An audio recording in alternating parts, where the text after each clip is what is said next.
علائم افسردگی و راه‌های رهایی از آن. سلام. آیا تا به حال احساس کردید که غم و اندوه بیش از حدی شما را احاطه کرده؟ یا شاید احساس علاقه به چیزهایی که دوست داشتید دیگر برایتان جذاب نیست؟ امروز در مورد افسردگی صحبت می‌کنیم، مشکلی که پیچیده است اما قابل مدیریت. افسردگی تنها احساس غمگین بودن نیست.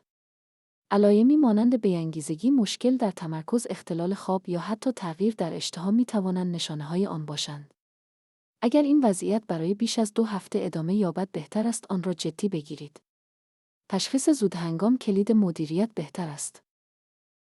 علت افسردگی می‌تواند متفاوت باشد، از عوامل ژنتیکی گرفته تا مشکلات زندگی یا حتی بیماری‌های جسمی. گاهی اوقات ترکیبی از این عوامل می‌تواند علت اصلی باشد و همین مسئله اهمیت حمایت خانواده و دوستان را دوچندان می‌کند. حفظ سبک زندگی سالم مانند ورزش منظم، تغذیه مناسب و حفظ ارتباط‌های اجتماعی می‌توانند به بهبود حال روانی کمک کنند.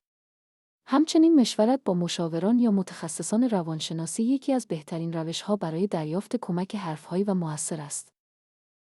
برای سلامت روان خود ارزش قائل شوید. اگر حس می‌کنید علائم افسردگی را تجربه می‌کنید، امروز اولین قدم را بردارید. صحبت با یک دوست، ثبت نام در یک کلاس ورزشی یا تعیین وقت مشاوره می‌توانند آغاز یک مسیر بهتر باشند. هماکنون بلند شوید و برای بهتر شدن تلاش کنید.